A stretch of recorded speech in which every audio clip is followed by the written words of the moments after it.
Situated on a peninsula south of Ascalon and west of the Crystal Desert, Or was a vibrant, proud, and prosperous nation. Its citizens were the favored of the gods, living in the shadows of Ara, the deserted city once inhabited by the likes of Melandru, Dwayna, and Balthazar. Deeply spiritual, the Orians looked after the buildings and structures left behind when the gods left Tyria, caring for them in the hopes that one day, the divine beings who created the magic and bestowed it upon the world would return.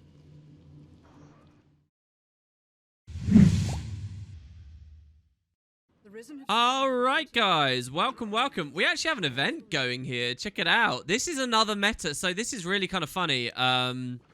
This lady that just landed here, Agent Nalandra, maybe we can fight along with her and see how we go.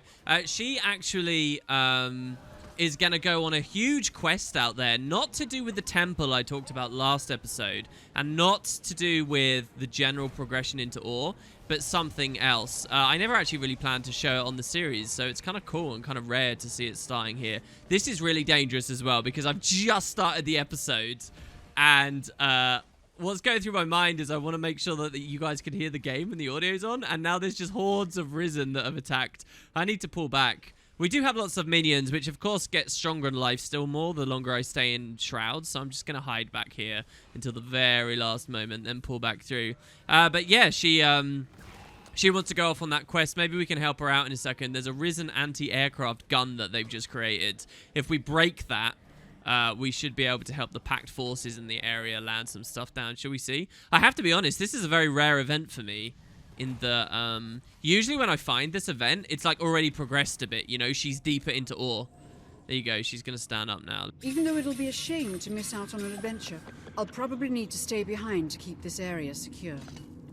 Really? So who is it that goes ahead? Someone will end up going ahead, and there will be a hell of an event going forwards. You'll actually notice on my map now, as we get closer, you're going to start seeing new map icons. These haven't appeared anywhere in the series so far. They're special and unique to Or, okay? And what they are is they're statues representing the various human gods that since Or got sunk... Oh, look, she's built this here. And here we go, a helicopter's coming down. I guess this is a beacon to show them are now corrupted and in a bad state. Here you go, these are the guys, I guess, that move forward. We've got Warmaster, Ledger, and a Char with some Norn. Landing area is clear, Warmaster. You should be able to make your way to the catacombs without trouble. Excellent work, Agent. Chief, this is a dangerous assignment, but I know you're up to it. Of course we are. I'm not afraid of any Risen. Let's dig up some treasures. It won't be nearly that easy. Nor are we after mere treasure. Remember, we're looking for any artifacts that can aid us against Zhaitan. Treasure or artifacts, we won't find anything standing around here. Move out. There's always a character like that doesn't want to stand around and talk. Listen, standing around and talking is 90% of what this series has been, and they're off. I guess I'll help them kill that first wave there, but yeah, without a player, they are bound to really struggle. They'll lie dead out there until someone goes and helps them. I would like to as well, but we've already gone on so many detours with the Vizier's Tower and stuff that, Christ, Zhaitan's been waiting a long time. Look at that, they just got ambushed. What does she say to us now? Warmaster Legend is leading a team into the catacombs, but they'll need help getting there. Now, we've already talked about tombs and stuff, and it's not that Or is one giant tomb, but it can kind of feel that way. There's another set of catacombs here in kind of a special area of this map that you really have no reason to go to in the story or for much map completion or anything. It's really just a part of this event. This event's also really funny in that when the game first came out, there was a special staff that looked like a scythe. So scythes aren't actually weapons in the game, as you've probably picked up throughout the episodes. But you could wield a staff that looked like one. People knew it existed through, like, manipulating the data files and stuff, but no one knew where it dropped. It was like this absurdly rare thing, and many of us believed it came from these catacombs. So we just did this event over and over and over, hoping to get lucky, until eventually it was revealed it was just bugged, and it's actually supposed to drop from the Shadow Behemoth event way back in Queensdale that Casey caught a glimpse of at the dawn of this series. Anyway, not my problem, we're going to say. What is my problem is my build. I do want to change things up a little bit, and I've got a cool idea. This is even more dangerous than I envisioned. Are you sure there's something worth this? Of course there is, you dolt. Keep moving, and don't worry so much about these Risen. They are no match for my wits. your wits and my fists. Oh, I do love smashing things. Oh god, I don't even know what that event is. That's not the regular escort, that's a different one. So much of the dialogue here is based on the events because, like I explained already, there's no hearts. There's just tons of events everywhere. Metas and regular events, that's really where you get most of your dialogue from. Talking about our build, I showed off the Well of Corruption before. I want to get a whole new category of skills here, and it's going to take us off of Minionmancy, which is pretty scary because we're going to get a lot weaker without them. So if we start dying in this mission, we may have to bring our minions back. But I do want to show you, we've got two types of skills we haven't seen yet. We've seen minions, we've seen corruptions, a little bit of corruptions. This was when I was going to show you some condition stuff, but I guess we'll do later in the series. I love the art behind that as well, by the way. We've seen wells. Now I want to show you signets. So signets we've seen on other classes. They give passive effects, and then you can activate them to trade away the passive effect and get something in the meantime. Now what's kind of cool is I'll buy the whole wheel straight away. If we come to our build here, remember how we are spite magic? Well, one of the spite grandmasters which we've been using is this spiteful spirit. Already did the discussion on that. There's also this signets of suffering, which actually, if I remember rightly, did get a pretty big buff on the most recent expansion. Overall, it's competing against some really good traits, so people don't usually use it. But hey, so what does this do? It means all of our signets have stronger effects. Look at that. Improved passives. We gain the benefit of our signets when we're in Shroud. So yeah, I guess I'll equip some. If we look here, when I equip this, a lot of them are going to go on instant cooldown because we're trading minions away here. We don't have it. There is no Signet Elite, by the way. So we'll keep our Flesh Golem ally with us. So here we have on our user interface this active effect that shows, you know, it's passively on us. Now, normally when I go into Shroud, it locks the utilities, doesn't it? So what does that mean? You don't get your Signets in Shroud. Pretty unfortunate, and it's like some anti-synergy. But when we pick up the Grand Master, not only does it make the passive stronger, but now when I go into Death Shrouds, we get to keep them. Look at that. So it makes us, you know, a kind of a different flavor of Shroud, really, as long as we have these. Also, I've always wondered this and never actually checked it. If I activate them, so I lose the passive, right? And now I go into Shroud. You get them back anyway. Look at that. That's awesome. I knew the theory behind that. That's so cool. So even when we have them activated, we can get the passives back because of the Grandmaster. And then, on top of that, every second we're in Shroud, they recharge faster, and they just get straight up stronger passives, which is this. Well, I guess we'll mouse over each one. So the heal is we heal whenever we're struck by a foe, and that's now stronger. The Signet of Spite here is it improves our power, which just makes us hit harder. That's nice. Here we have Run Faster. So we don't need our Locust Swarm to run faster anymore because we get it from the Signet of the Locust, see? So now maybe I can change my Warhorn into something else. I'm not going to, but I could do that. And then lastly, for my final Signet, I guess I'm going to pick up the Signet of Undeath. So we passively generate life force while in combat. And what does that mean? We get Undeath in Shroud, which means if I'm in combat and in Shroud now, like this, look at how little we degenerate. It's slower because this is this Signet is bumping us back up. We obviously lose it. See this here? Look at how slowly it's going down. We still lose it from taking damage, but it means we can hide in Shroud for even longer now. All right. So yeah, Signets, I kind of just wanted to show those off. There is another Signet which is about transferring conditions and stuff. This one here.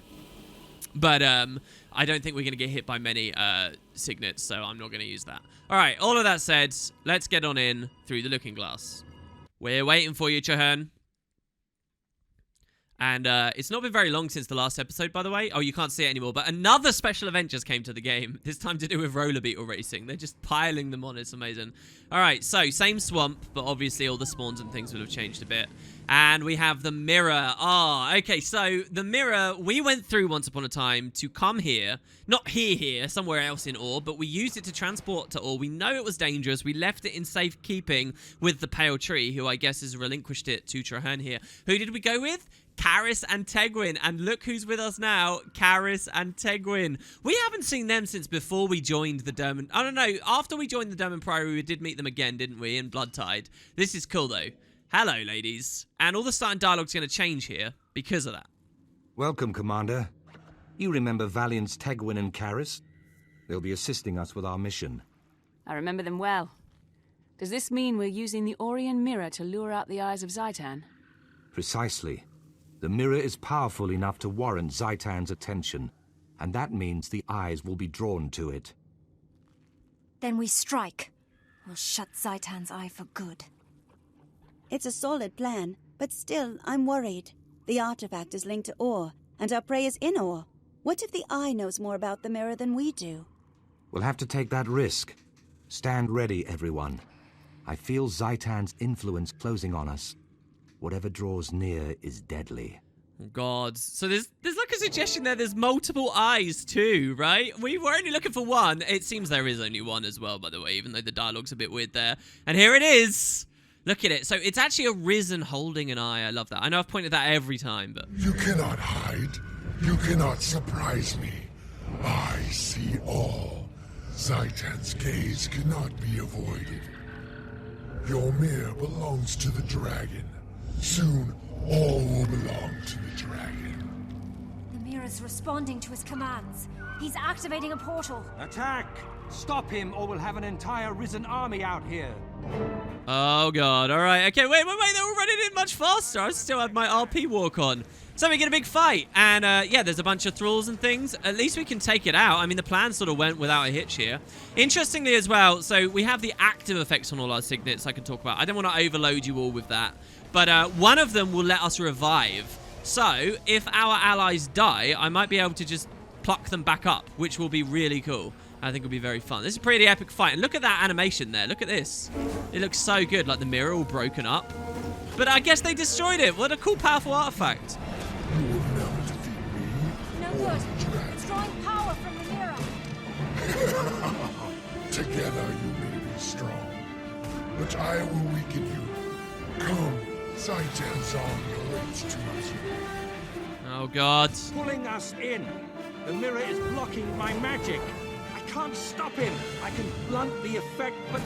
Oh man, I love this. Okay, so I have a real love-hate relationship with this instance. I adore what they're trying to do. So basically, he's going to use the mirror to pour in. We're on the borders of ore, but he's going to pour in presumably like armies on the other side, which is awesome. But then they reverse it, and boom, we just appear somewhere. Now, I've just used the map there.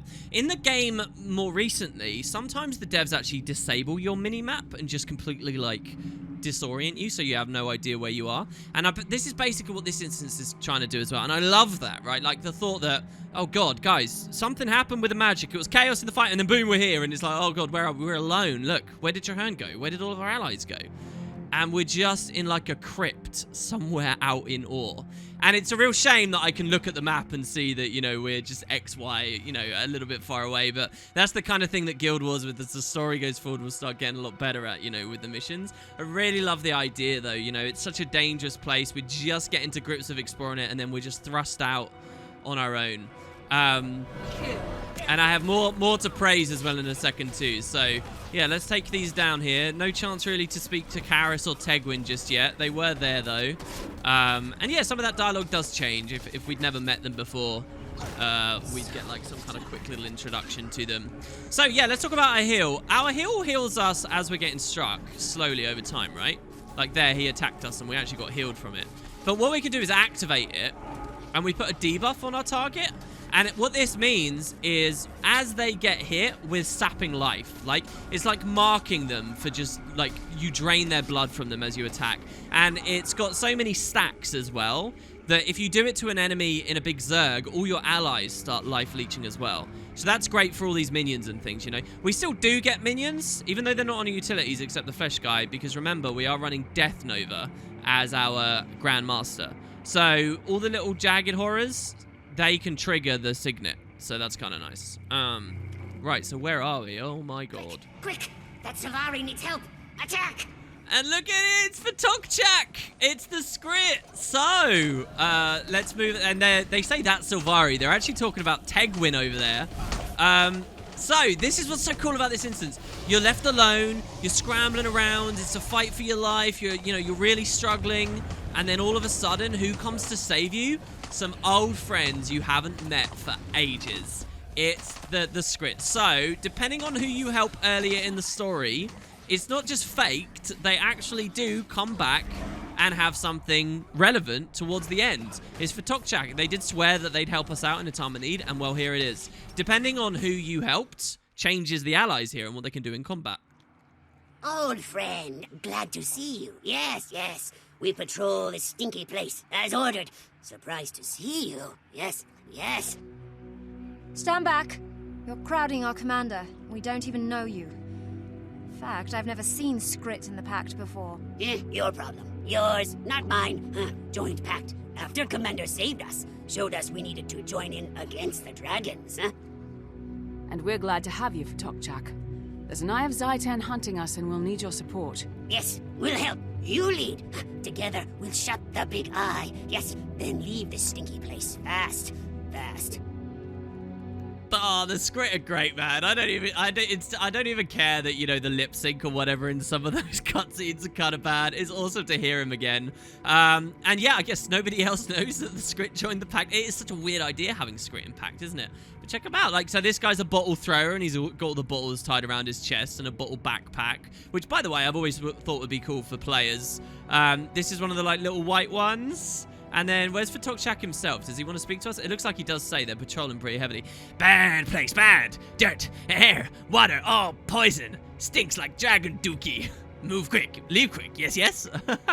Is this the only instance of the word dookie appearing in Guild Wars 2? You're right, let's go. And we find Tegwin, who is once again separated from Karis and in awe. By the mother tree, we need to find Karis. She won't survive in this wretched place alone. But this time it's the reverse, which is kind of cool. We'll find her, but we have to proceed carefully. With a slightly more intelligent Sylvari on the hunt this time. So, just a little cheaty thing. Certain classes with, like, good arcs on their projectiles and stuff can actually run over here. And you'll see that there's some monsters up there. They're very dangerous monsters as well. If you're careful, you can actually attack them here and kind of skip the whole instance. But for us, if we go too close, we're just going to trigger a cutscene and kind of break it. And you can also see from the mini-map that the boundaries of the instance are really closed in. So it's just a bit of a weird one. I think you can even, like, climb up with some really funny jumping stuff.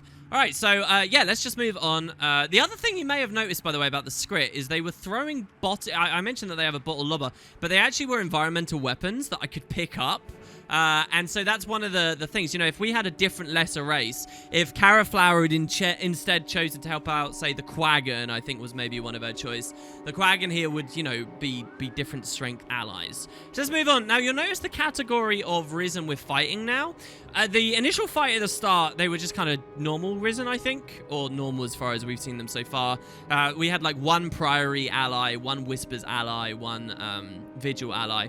Well, now that we're a bit deeper, you'll see there's Risen Jesters and Risen Wizards and Pirates. They don't visually change very much. I think they do actually have different kind of stuff like that. Jester looks a bit more like a noble.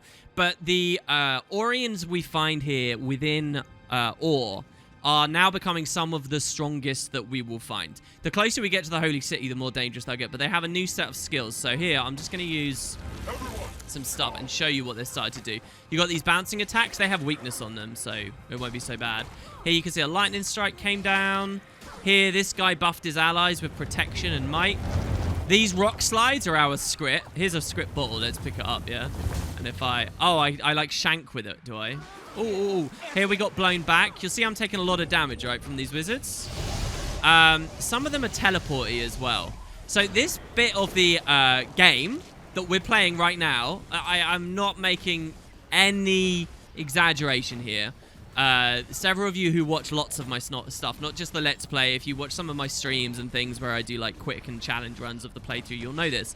This little bit here is one of the hardest things in the entire story. And I'll tell you why. It's because our job is to run up through these narrow corridors against some of the most dangerous varieties of Risen we've had so far. And they are infinitely respawning on a really quick respawn timer. So if you're doing like a challenge where, and I mean for us we're trying to not die, right? But if you're doing a big challenge where you don't get any gear or you really limit the skills you get, or you try and beat the game without using any weapons, all those kinds of things, this suddenly becomes deadly. Like, look behind us here. See how the Skritt have been ambushed? It's really important you keep, like, your momentum. and you don't leave any enemies behind you, because otherwise the Skritt will get caught. Are you alright? Where's Karis? I'm fine. I don't know where Karis is, but I hope we find her before the eye does. Oh my god. See, so you look at all these heaps. These places we're standing on will also fill up just like this. So we need to keep moving forwards and allowing our Skritt to keep moving forward so they don't get caught behind us. There I just got fire grabbed. And yeah, it's just such a cool instance, isn't it? You get separated, you're alone, and slowly you build your army up. We've had experiences this a little bit like this, like with the Rancor ruins and stuff, where we met with Kekt again. I think this instance has got such a cool idea. Obviously, the devs didn't, flesh it out as much as they could have. That period of time where you're alone and lost and lonely and scared is not as long as it could have been. It reminds me a lot of the Ravenheart Gloom arc of one of the end game areas in Guild Wars 1, where you're in like this abyssal black plane, and there's kind of that idea of isolation and getting separated if you walk the wrong way. It's just very, very cool to do here. So here's the Skritt sentries down. I'm going to use Signet of Undeath. So this is the one that passively gives me life force. I'm going to cast that, and it will AoE insta-revive everyone, as you just saw there. So they, well, there's only one guy, but it drops like that mini well you saw, and it revives people AoE. I've already seen the horrors of Ur firsthand. So Karis, I guess, is near us here, and there's the eye. So it's a very cool skill. It's on a super long cooldown, but the idea is now I don't get that passive life force. I still do in Shroud because we're traded, which is super badass. But the idea, we're constantly building life force. Well, now we've sacrificed that passive in order to just bring someone back to life. It's a cool thought, you know. It's almost like spending life force to res someone in a weird roundabout way. So yeah, Karis. Where exactly was she? I didn't really even see. I wonder if Tegwin's dialogue updated already. Well, she's standing here. She's got this shield, energy shield, which we're familiar with from earlier in the series. Kind of an old lost mechanic. What did she say? By the pale tree, this place is even more desolate and miserable than I remember. I'll be glad when the eye is dead and we can all go home. This is so cool, like she references that earlier story. Look, so they're starting to respawn behind us. Traherne isn't coming with us, which is pretty bad. Dude, I think I need to walk near him to trigger his AI to get him to come. I'm glad we found each other again. Now we must find the others. We cannot leave Karis in the eye. Yeah, that's fine. Oh, he seems bugged. That's pretty scary. He's not moving. That is a known bug of this instance, by the way, that he stands there in Vuln like that. Well, hopefully we can just beat the boss and it might clear the instance. It might break it completely. I'll try and pull him all the way back to Traherne. I doubt that we can get that to happen, though, because he is just standing still. All right, well, let's just see, shall we? So here's the Eye of Zhaitan. When you come near him, the cutscene plays. That's the cutscene that we could have skipped the whole mission and just jumped up that wall there. I'm going to try and not aggro those guys behind us. Break his break bar. Life leech him as much as possible. See, he's not really fighting back too much right now. These guys have got really dangerous skills. Maybe it's because it's bugged. Traherne, are we all good? Ouch. Looks like you saved me this time, Tegwin. I'm done with that mirror, by the way. Forever. That makes two of us. If we hadn't run into the commander's friends, we would have been in trouble. This effort was difficult, but it proved fruitful. Thanks to you, my friends, we now have an eye to study. Is that wise? The eye may still be connected to Zhaitan. Even dead, it could still be dangerous. This encounter proved that we don't know enough about our enemies. Studying this eye will address that. My point exactly. I'm going to hand this monster over to my best researchers. Meet me at Fort Trinity and we'll get started. Alright, it worked perfectly fine. We just didn't get his benefit in the intense boss fight there right at the end, right, guys? So, Through the Looking Glass complete. This is you guys mentioned, by the way, this is a reference. This is the sequel to Alice in Wonderland, correct? I'm pretty sure that was the situation. That's why I see this reference in so many different things. Enemies still respawning. And yeah, we don't know enough about them. They can just teleport us around. They're that dangerous. What do I want to pick up here? A good scepter, a good dagger, and you'll notice all of this stuff is level 80 now. So I have exotic, like that's an exotic packed battle axe there, but it's only level 63. Well, we're now max level, so getting max level gear is really good. Max level and rare is going to be better. You can see the numbers are just so much better. I think, since this scepter doesn't really have much condition damage on it, and necromancers use scepters for condition-oriented stuff often. I'm going to actually pick up this axe. We'll replace our packed battle axe with this new Carrion Darksteel rare one. So that should be pretty good there. And yeah, the story's complete. Let's read in the journal. Through the looking glass, Zhaitan and I needed a powerful magical artifact to attract the Eye of Zhaitan, so we turned to Karis and Tegwin, 2 Sylvari wardens who discovered a magic Orient mirror. The trap worked. Zhaitan sent the Eye's body back to be studied with the Pact's foremost authorities in order to determine what it is and how we can use it against Zhaitan. Maybe it's not the Skritt that are doing the rock slides there. Maybe it actually is the Orions. The reason I read that, by the way, is an interesting bit of trivia on this instance. The story journal used to say for this instance that Karis dies there. And she doesn't. You know, we actually see her later in the story as well. That's not the end of her in the story. So I guess the devs once upon a time had an idea of killing her there. It was in the story journal, but then it never got implemented. But then the story journal was implemented after release, and then they had to sort of shamefully and quickly patch it out. But yeah, so it's good to see them, and we'll get a lot more dialogue with them coming up. Instead now, we get to go to the Fort Trinity's airship dock. And you'll notice here, we actually get a quick update walking here for the next instance, which is what the eye beholds. So we learn a little bit more about what it's been seeing. You see how as we walked here, we hit a trigger point, even though we're not in an instance. That's very rare for the game. The reason for that is you see this gate. The devs originally had an idea where this gate would be closed, and you wouldn't technically be, the idea would be you're not allowed to explore here until you get to this part of the story at which the gate opens for you and you go through. But none of that really ended up working in the end because the devs didn't do much phasing by release. Nowadays, with the recent expansions, they do phase stuff like this all the time and lock many areas of the map out, and it's the quality bar's up. But sadly for the personal story, now it's just this weird thing where it's like you have to walk to the gate. It doesn't really matter because that's the only way to get to the airship. But, yeah. So, we're going to go on an airship. Oh, it's so good. It looks brilliant. That's going to have to be next time, though, guys, where we actually have a lot to do there. And one of the foremost scholars and researchers that's been a part of the story so far is about to reappear as well. We had Karis and Tegwin this episode. What other big characters haven't we seen for a while? Well, maybe you can guess. We'll see it on the very next episode. Thanks, guys. Hope you enjoyed. See you there.